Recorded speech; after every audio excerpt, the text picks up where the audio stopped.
Two brutal murders in two small towns, located hundreds of miles apart.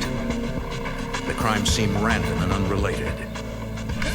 As investigators search for a motive, they make a startling discovery. Both murders are the work of a cunning crime ring. Local police and the FBI must untangle a web of lies to stop a dangerous gang that will kill a man for his identity.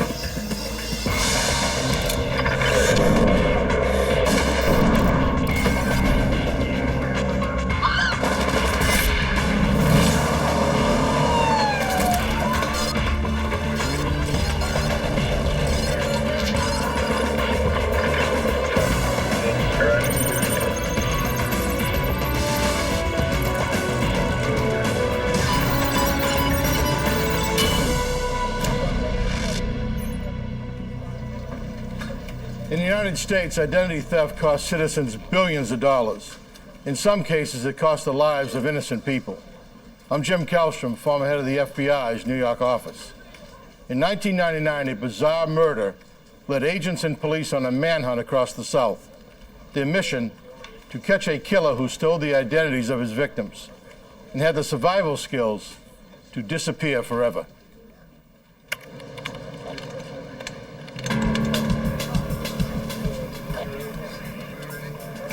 In Henderson County, Kentucky, on March 10th at 3 a.m., the Sheriff's Department receives a bizarre call. A man reports that a stranger is outside his home. The resident tells police that the stranger broke into his truck and is sitting in his driveway honking the horn repeatedly.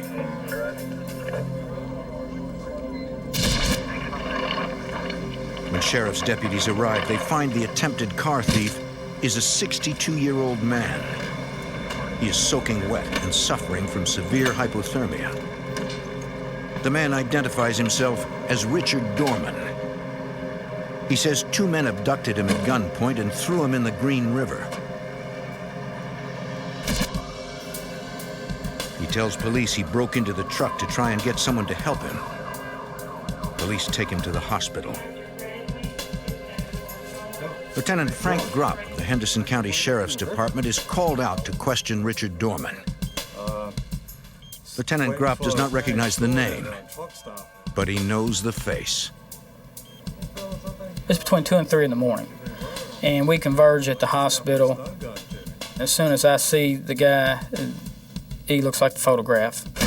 He's the guy in the photograph. The photo is from a bank surveillance camera.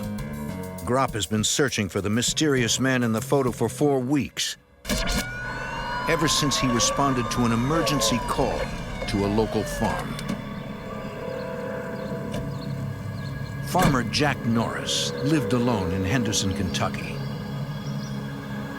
On February 3rd, Lieutenant Gropp made a gruesome discovery after a call from one of Norris's neighbors. When I got out there, deputies led me to a building adjacent to the victim's home. In the building, the victim had kept hay, and it's a shed actually, open-faced. And the contents of the shed was hay from the floor to the top, with a space to the left where you could walk. And over in that space was the victim's body. And at that point, we knew we had a murder. Jack Norris's body was covered with blood. It appeared he was beaten to death. Looked like something had punctured his back several times. There was a pickaxe up toward the entrance. Closer examination, we could see blood on the handle. Blood on the handle? On the pick itself. An inch or more of the pickaxe was wet.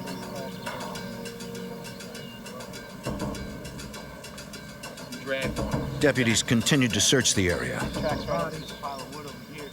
Near a wood pile, Gropp found a pile of hay. Underneath are dried blood stains. Closer inspection, I could see blood splatter up and along the wood that was stacked there, which was telling me that was the actual point of impact. That's the scene of the crime right there. Gropp found a heavy iron pole next to the stack of wood. There was blood on it. To pick up an item that is that heavy and beat a man in the head like that, it would tell me that the person that's swinging this weapon is angry, aggressive. He's doing it with force and doing it with a purpose. Investigators searched the victim's house for clues. They hoped that inside they would find something to help them make sense of this senseless act. Definitely had time. Norris's home was ransacked. Drawers and cabinets were opened and searched. Whoever this was took their time. Either took their time or there's more than one individual doing two things at the same time. Although the murderer tore the room apart, nothing of any value appeared to be missing. In fact, the victim's wallet was found in his pocket. One of the things that struck us was the calendars were still on January 31st, which was Sunday. They had not been flipped over to February 1st. So, as an educated guess, we put the murder at Monday morning.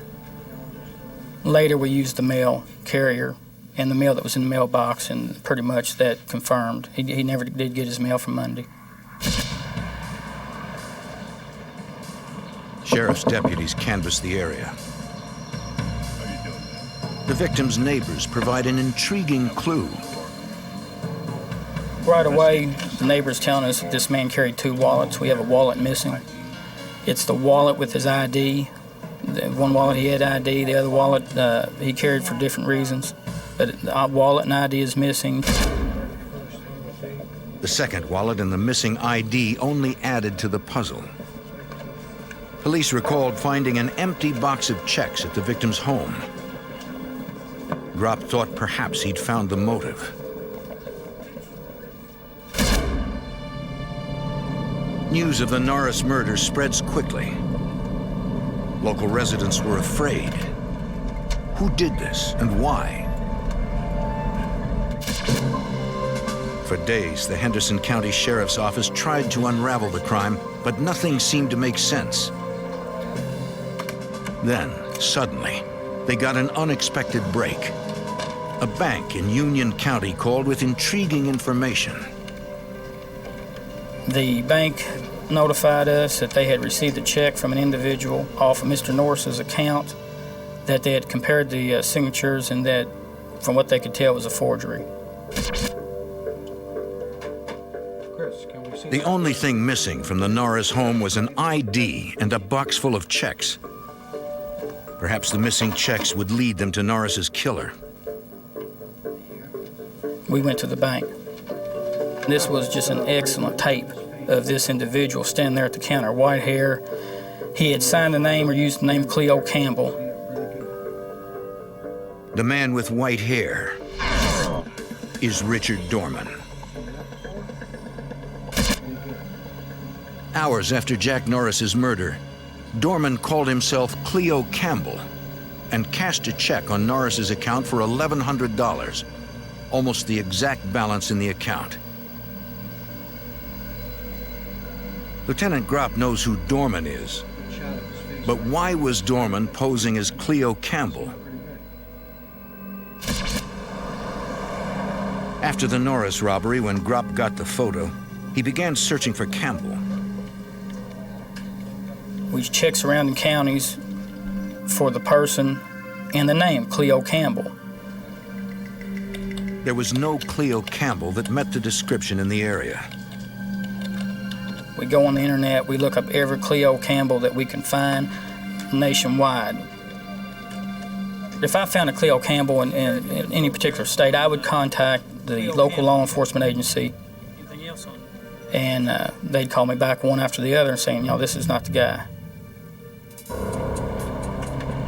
Investigators searched for the elusive Cleo Campbell for weeks, but nothing panned out. It was as if Campbell never existed. Then Gropp learned that Campbell was the name of a robbery victim in Alabama.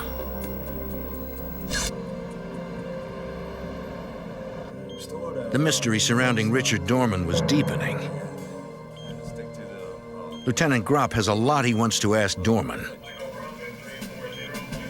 And I said, well, Cleo. And I said, you don't mind if I call you Cleo, do you? That's how I've come to know you. And his eyes are just, they get big. Dorman realizes he's been caught.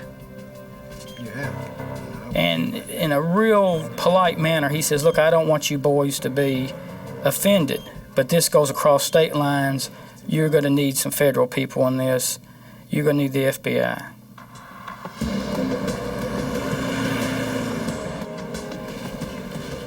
Lieutenant Grupp calls in the FBI.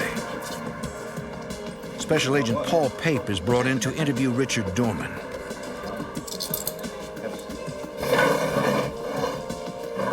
Dorman launches into an incredible story. He tells the agent that he agreed to meet a man named Charlie Stewart at a truck stop in Clarksville, Tennessee. Charlie Stewart, according to Dorman, was the ringleader of this group that went around and stole checks and cashed checks and assumed other people's identities. He said that he was a check casher. Charlie provided Dorman with false identification in the Norris check. The day before he was abducted, Dorman was told there was a problem, and Charlie wanted to talk to him about it. Special Agent Paul Pape. As he waited for Stewart, a young male came up to his car and said, are you Richard Dorman? And Dorman says, yeah, I am. What's it to you?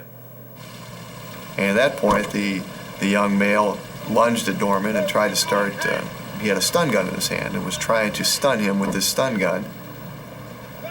Another older gentleman came around to Dorman's car and had a gun, a little Derringer, and pointed that right at Dorman. And at that point, Dorman, seeing the gun, stopped resisting and said, basically, what's this all about? And the older gentleman said, Charlie wants to see you.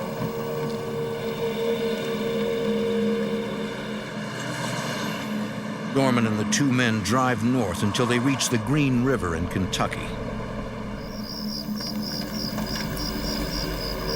Dorman said they pulled over on a dirt road there right next to the river, got Dorman out of the car, and went to the back of the trunk. They gave Dorman a cigarette. The older male said to Dorman that we got to take you to see Charlie, but before we do that, we need you to get into the trunk. Dorman had no choice. The two men demanded his wallet.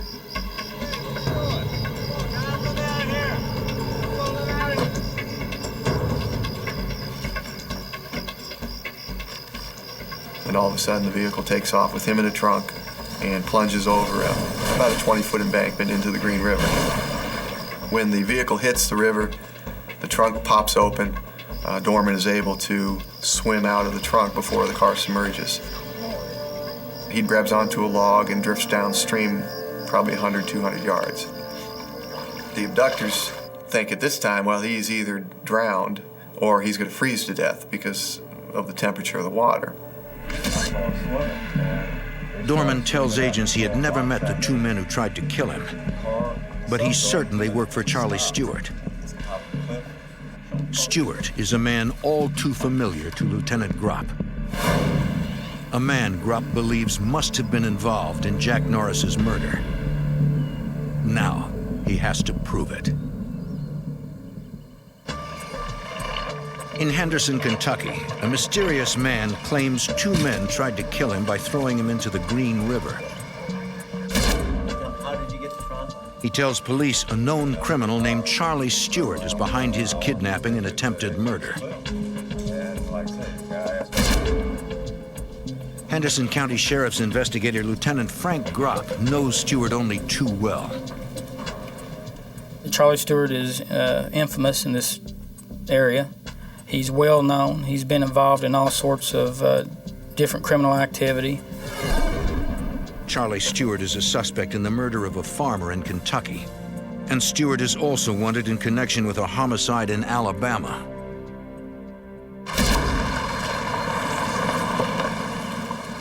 On the morning of February 8th in Alabama, 5 days after the Norris murder in Kentucky, a Morgan County deputy responded to a call. Someone abandoned a van at the old Gum Pond rock quarry.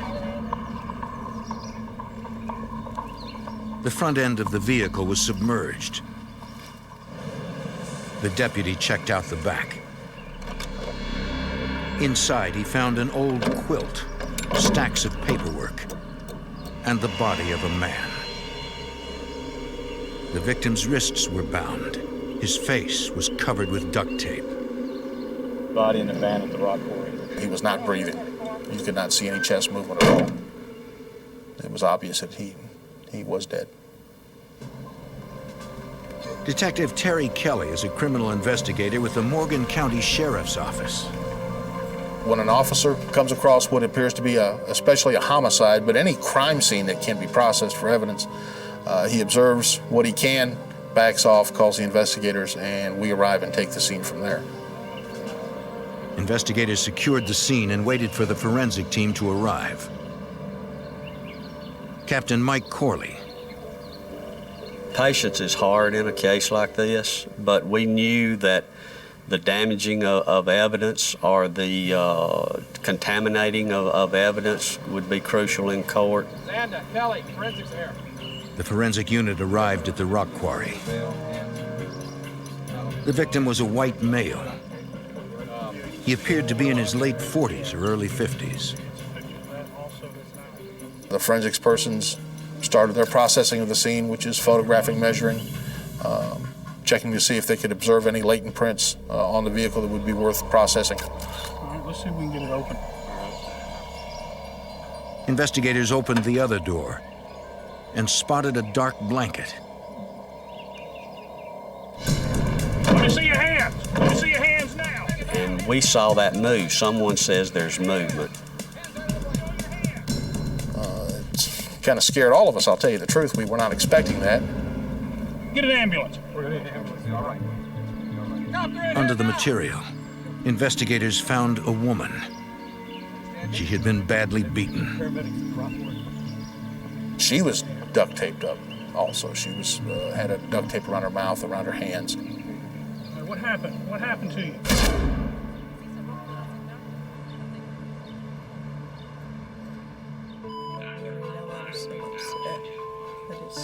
Police questioned the only survivor, Florence Nichols. Forever, but it was a long She told them what happened. Did you see what the guys looked like? Florence and her son James had just gotten home from a flea market. He was a businessman. You know, he had a little shop that it was kind of a mom and pop type gun trading and guitars and musical instruments. And they lived together in Eva, and they pretty much always had there in the Eva community. A few minutes later, there was a knock at the door. It was a young man asking for directions. He forced his way into the house, and then he attacked her.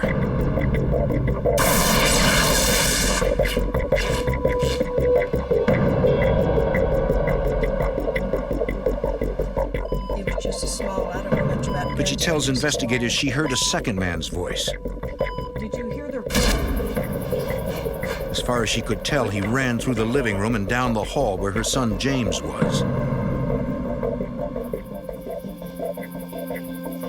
A few minutes later, she was thrown into the back of her own van.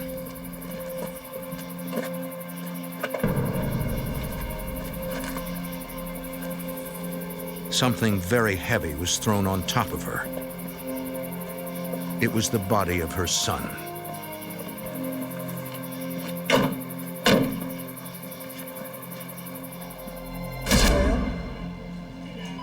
According to Florence, the van drove for a few minutes, then stopped. And I opened the door. She had been in that van for probably 14 to 16 hours, as best as we can reconstruct. The whole time with her son, who was deceased, on top of her, fearing for her own life. It had to have been horrendous. I'm amazed that she survived. she knew deep down that these people intended to kill her. I think she had no doubt in her mind. Florence Nichols described her attackers. The man who came to the door was young, late teens or early 20s. She didn't get a look at the other one. She had no idea why anybody would want to hurt her or her son.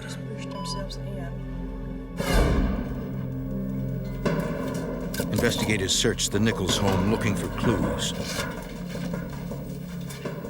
Nothing appeared to be missing. We had a fairly large gun collection. There was a fairly large amount of knives, collectible knives. There was so much stuff left that would have been good items to steal. It doesn't appear to be a robbery.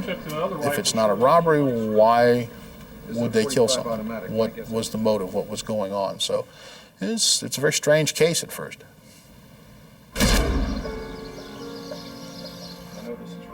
Investigators returned to the Nichols home. They wanted to go over the house a second time in case they missed something. This time, Florence Nichols told them she carefully went through her belongings and discovered a few items were missing. Some collectible guns, some knives, about $200 in cash, and her son's checkbook.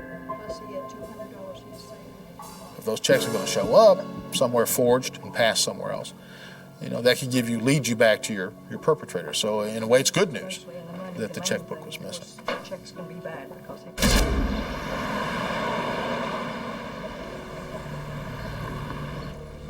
The FBI and police are now working 2 homicides and a string of robberies they suspect are linked to Charlie Stewart. There was an eerie parallel between the Alabama and the Kentucky murder cases. Lieutenant Frank Gropp. Charlie Stewart being from here, it's an obvious connection from here to there. And the type of murder is the same. It appeared that the man in Alabama was murdered for his identification, and that fits what we're looking at. So at that point, we kind of focus on Charlie Stewart. When a case comes together, that's exciting. And when the pieces fell together like this, it was more than I could ask for. We felt that this was it. But to solve the puzzle, investigators must first find Charlie Stewart. Agents turn up the pressure on Dorman. Dorman begins to give the agents the details of Charlie Stewart and his deadly identity theft ring. Dorman had been working with Stewart for a couple of 3 years. He was always provided with ID that at least appeared to be him or looked like him. He would walk into a bank very calmly, knowing he had a stolen check and sometimes a check of a dead man, and was passing that and wouldn't even break a sweat. Not a nervous bone in his body. He was a pro. Ironically, Dorman himself was targeted by Stewart's deadly scam. When Stewart hired 2 men to kill Dorman, they took his wallet before they dumped his body. So far, police and the FBI have identified 2 members of the identity theft ring. Richard Dorman is in custody. But the most dangerous one, suspected murderer Charlie Stewart, is still on the run, along with his unnamed accomplices. The FBI and police hope Dorman can lead them to the men before they target another victim.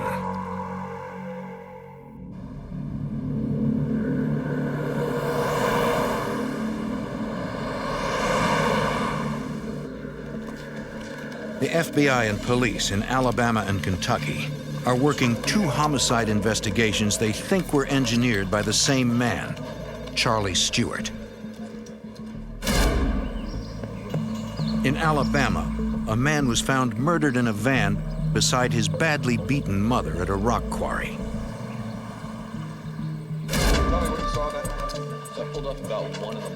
The night before the bodies were found, a deputy responded to a call at the rock quarry. A resident complained that someone had stolen his tractor. When when the deputy first arrived to check out the area, he saw a gray 1977 Pontiac Grand Prix. The vehicle's hood felt warm, but the driver was gone. The deputy got the plate numbers and searched for the driver. But when he got back, the Grand Prix was gone. The Grand Prix was parked 150 yards from where the van was found the next morning. Captain Mike Corley. It was just too coincidental to have not been related. The gray Grand Prix was now investigators' best lead. Investigator Terry Kelly. It was decided to put out what we call a bolo, be on the lookout for this vehicle, this gray Pontiac. So that was broadcast over the air to local law enforcement. News media likes to have scanners. They picked up on it and, of course, questioned us. And we responded, let them know that, yes, we were looking for this vehicle. It was a vehicle of interest, possibly in this homicide. We simply wanted to talk to the people that were in it, see if they saw or heard anything unusual in that area that night. We had several telephone calls, several sightings. Tips came in, but none of them turned out to be the car they were looking for. We appreciate you coming in, sir. A few days later, a local man contacted the Morgan County Sheriff's Office with a promising tip. He told investigators that they should take a look at a man by the name of Larry Butler, who owned a gray Grand Prix. According to the man, Butler left town on a motorcycle around the time of James Nichols' murder. The Grand Prix had not been seen since. 77 Grand Prix since either.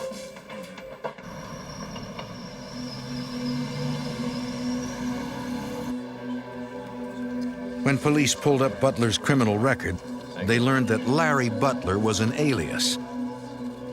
His real name was Charlie Stewart. He has numerous aliases and a long criminal history. Burglaries, robberies, violent crimes, and a current warrant on him out of the state of Florida. When you see somebody with that kind of criminal history that suddenly disappears the night of a homicide and nobody's heard from since, you know, I might be a little cynical as a law enforcement officer, but it makes you a little suspicious.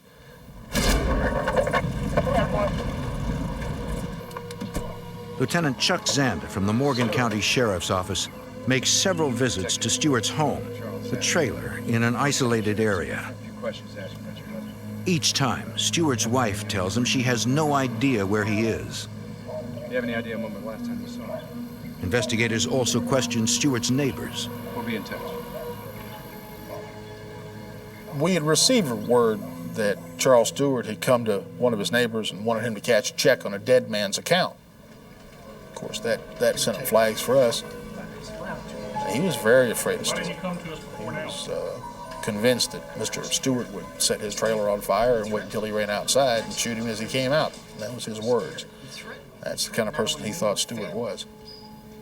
That's the reason I didn't come forward. The neighbor also tells investigators that the day before Nichols' murder, he saw Stewart in his Grand Prix with two other men. I seen his car. Unfortunately, he didn't get a good look at the men with Stewart. Agents and police hit another dead end.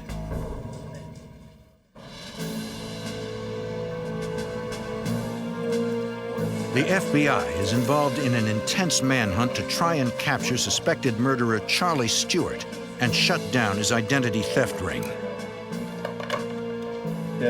Agents already have one of his accomplices, Richard Dorman, in custody, but he hasn't been able to lead them to the fugitive.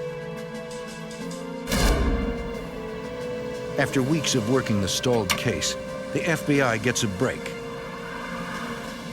Special Agent Paul Pape. Someone calls me at the office and said that they had information that I needed to hear.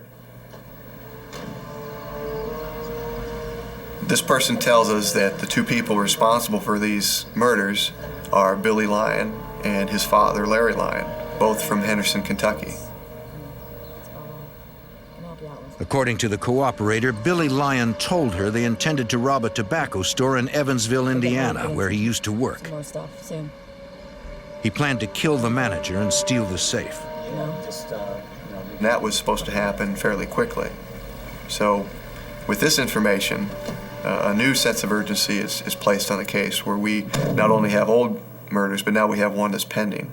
So we have to act immediately on it.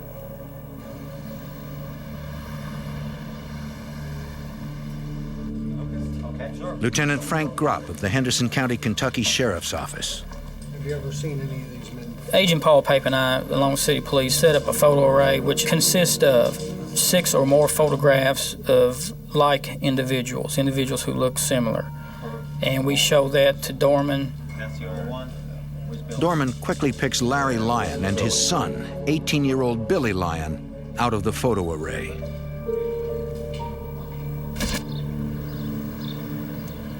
We initiate surveillance on Billy Lyon's house in Evansville, Indiana, with the FBI and the Evansville police. And we also have the house in Henderson, Kentucky, where Larry Lyon is living under surveillance. The plan was to go obtain search warrants and arrest warrants both in Indiana and Kentucky for the 2 suspects, their houses, their cars, and get everyone coordinated, bring up the extra help from surrounding areas to coordinate these searches. But as all plans go, this one didn't work out. There he is. There he is. Billy Lyon leaves his house and heads toward Henderson, where his father lives. Let's go, guys. Go, So at this point, we have to make a decision. Do we let Billy Lyon go and run the risk of, 1, losing him, or 2, him going to Larry Lyon's house and coordinate with him to go do this tobacco store murder? So we made the decision that we needed to stop Billy Lyon and arrest him. Driver, turn off the ignition and put your hands out of... Shortly after they entered into the state of Kentucky, the Henderson Police Department pulled Billy Lyon's vehicle over, along with undercover units from Evansville PD and the FBI, and we took Billy Lyon into custody.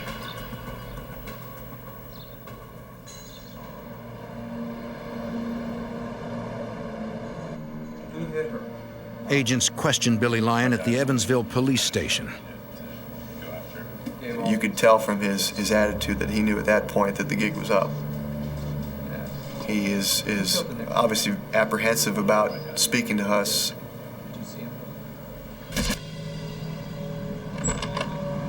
As Billy is being questioned, Henderson deputies maintain surveillance on his father's residence.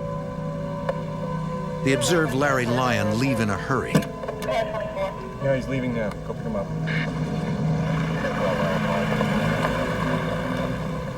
Authorities fear Lyon has heard about his son being arrested and that he's trying to make a run for it. Lieutenant Frank Gropp. At that point in time, I believe you have 1 city cruiser that's behind him that initiates a stop. The city officer would hold his position until other officers arrived. But Larry Lyon never gave that chance to happen. Hold it, Ray. Stop. And put your hands out the window. Larry Lyon is rushed to a hospital in Evansville, where he dies of a self-inflicted gunshot wound. At the Evansville police station, Special Agent Pape continues to question Billy Lyon. I don't understand why you would just... My thought is, if I tell him that his father had just killed himself, that will be the end of the interview, understandably. So I didn't tell him about his father at that point. I continued with the interview. At first, it was almost like pulling teeth to try to get him to say anything. And he really opened up when I told him that I knew Charlie Stewart was behind this, and that, you know, he was responsible for, at least in part, in telling you and Larry to go ahead and commit these murders. And the first thing that Billy said to me was, Charlie Stewart's a psycho. And he proceeded to tell us about the Jack Norris murder and the Nichols murder in Alabama and the kidnapping of Dorman and putting him into the river. He laid all the guilt on Stewart, that Stewart was directing them to do that.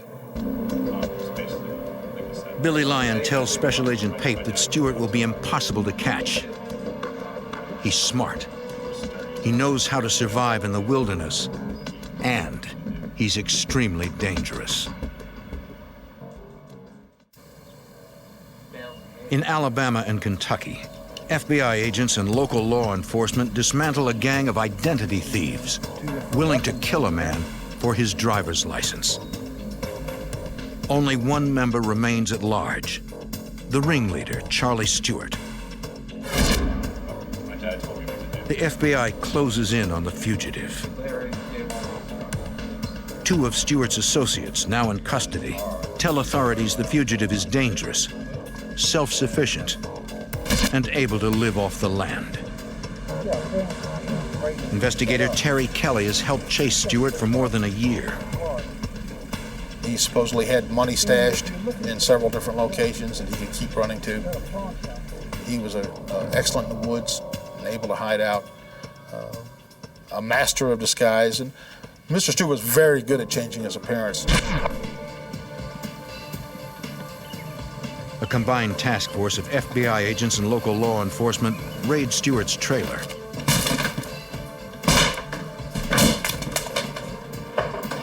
Clear!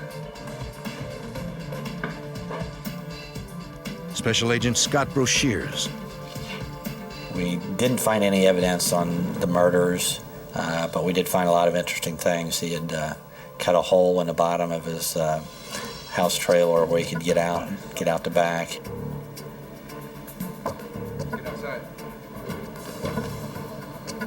We found a van that was like in the bushes that we didn't even see it when we first arrived. But it had like a telephone wire out there where we could have communications back to his house trailer. Clear, clear, clear. Inside the van, agents find 20 weapons and ammunition. He could have used it as a bunker and held off people for a long time. So we knew that he was not going to be an easy catch, and if we did come across him, it was probably going to be a battle. We got a van over there for guns and ammunition. Apparently, Stewart has been preparing for this moment for a long time, Communications wire running from and now he's gone. No signs of him? no signs of- Basically, my job now is, since Stewart lived in my area, was to try to find Charlie Stewart.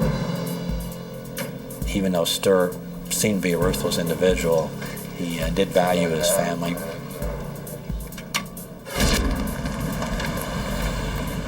As time passes, agents keep up the pressure on Stewart's wife. She continues to claim her husband has not contacted her. Our sources would tell us that his wife was very afraid of him, even though she would protect him. She was also afraid of him. Months pass. There is no sign of Stewart. It is frustrating. It's very frustrating. You work as hard as you can, you develop leads as fast as you can, you look everywhere you can think of looking. After nearly a year, Stewart is featured on a national crime show. We got very few leads, which we felt was unusual because a lot of times you get a lot of leads and more than you can handle, and you have to start picking and choosing the good ones. But we got very few leads, so that kind of led us to believe, well, he's in hiding somewhere, and it's probably going to be in the Kentucky area that he knows real well, or the Alabama area. Good afternoon, ma'am. Lieutenant Brashears with the FBI. Agents re-interview the fugitive's neighbors. They are too afraid to say whether or not they have seen Charlie Stewart. If Stewart found out that they had talked to us or given any information, he would get him killed somehow. And they really believed that. They were usually scared to death of him and really wouldn't give us a lot of information. As time went on, and as I kind of were able to develop a little rapport with a few of the people, they started cooperating a little bit, and they realized that as scared as they were, they're probably better off getting him captured than having him out on the loose. You know what day it was? Slowly, Stewart's neighbors begin to give agents information. That's all you got? We were able to find out that his wife had bought like a sleeping bag and was buying some clothes that were too big for her kids. She bought size 11 boots, and none of her kids wore size 11, you know, or she had maybe a 14-year-old, but I was pretty sure his feet weren't that big. It's just more evidence that Stewart is hiding in the area. Authorities try a different approach. We developed several sources within the FBI that we thought we could send in to talk to Stewart's wife, just casually to ask questions about this and that. Yes. The FBI brings in a friend of Stewart's who has agreed to help police. The man has known Stewart for years.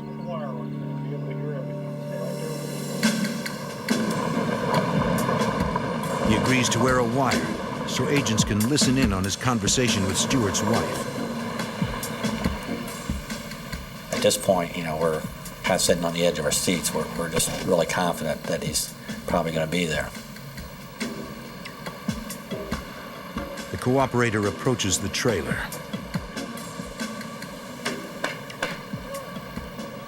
The source went in, nobody was there. He knocked on the door, didn't see anything, and he had to walk back down the dirt road to get back to his car. And then as he gets in his car, he looks in his rearview mirror and he thought he saw someone back at the trailer. And he thought it was Charlie Stewart. And he looked around and he didn't see the person again. Then he's telling us, you know, I'm sure I saw Stewart up the trailer. Says I just got a quick glimpse, but, you know, when I turned around, it wasn't there, but I'm pretty sure I saw him up there. Special Agent Paul Pape. Who knows what could have happened or what he was armed with at that time. It would have been Russian roulette to send us in there, trying to apprehend him at that time. You just don't bum rush the woods to try to find the guy. It has to be, you have to outfox the fox. Agents and police must come up with a plan to trap the dangerous fugitive. Fugitive Charles Stewart is wanted for bank fraud, kidnapping, murder for hire, and murder. And if you're looking for The FBI and Alabama authorities believe he is hiding out in the dense woods behind his home. Special Agent Scott Broshears. We kind of started putting together the theory that, okay, he's living back in this woods, either in a tent or in one of those little caves. Maybe he comes back after the sun goes down, spends the night with the family. Before the sun comes up, he heads back out in the woods. I went out with 3 or 4 of the guys from our office, and we just hiked out in the woods like we were just hunters. When the agents find evidence Stewart's hiding in the woods, Chuck Zanda and Terry Kelly from the Morgan County Sheriff's Office bring in a canine unit to track Stewart down. I'd been looking for Charlie Stewart for approximately a year by now. Put a lot of hours in it, and nothing was really coming up to where I was finding him. So I wasn't real optimistic, or I probably would have taken more people with me. Not far from the trailer, the dogs pick up a scent. Detective Terry Kelly. Dogs hit a hot track, and they hit it hard, and they hit it fast, almost immediately. And the chase was on. And the dogs immediately took us to a tree and were barking up a tree, which kind of made us a little scared, thinking he might be in the tree, and we saw a deer stand. The deer stand was empty. But the agents were not far behind Stewart.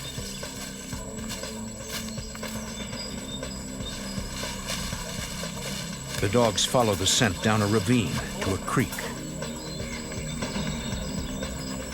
We got down a little ways, and the dogs found a cave. We kind of backed off a little bit because we didn't know what was in the cave. Dogs went in the cave, come back out, but it wasn't real deep, and with our flashlights and things we had, we were able to see there was food, fresh food, the sleeping bag, other camping supplies. Stewart can't be far away. All of a sudden, you see Scott Brashears bounding through the field, and it looks like he's doing about a 4-minute mile. He's hauling. And he's coming to tell us we got a hot track. We got a hot track. We found his cave. We're on him. Guys here. Captain Mike Corley. As quick as I could, I called and I got a roll call of everybody that was in service that day. I called for the air unit. I began to get things in place. We had state police responding, some of the local police officers from the local cities and the sheriff's office trying to establish a perimeter around this 2 by 5 mile wooded area. You know, I probably had between 20 and 30 officers out there.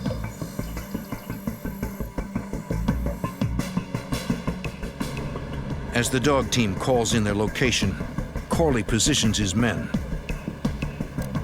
Every time I got a chance to shift an officer 100 yards, that just took 100 yards away from him. I wanted to tighten that area down, close that noose in around him to where he had nowhere to go. After probably close to 3 hours of chasing him through the woods, I finally hear on my radio from one of the other sheriff's deputies that a guy's been spotted running out of the woods. Help! Stewart is cornered. He pulls out a gun. Put the weapon down! And now probably comes the worst point of the whole search. As we're hearing that they're closing in and the deputies think they have him, I hear shots have been fired. I hear gunshots. I don't know if it's, one of our guys, the dog handlers, but then a few seconds later, we did hear nobody was hurt and that Stewart had been captured.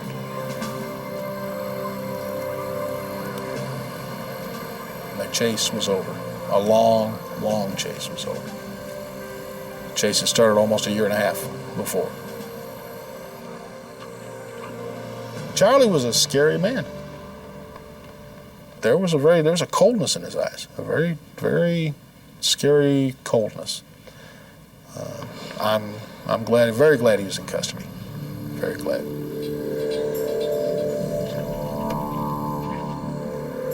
In January 2002, Stewart and his gang are tried and found guilty of bank fraud, kidnapping, and murder.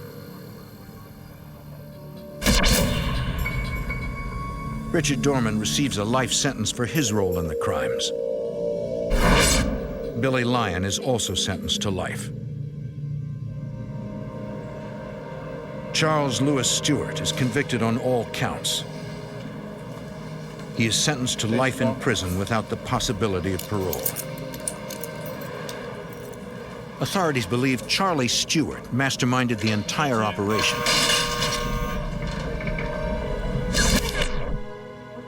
He ordered Larry and Billy Lyon to rob Jack Norris and James Nichols.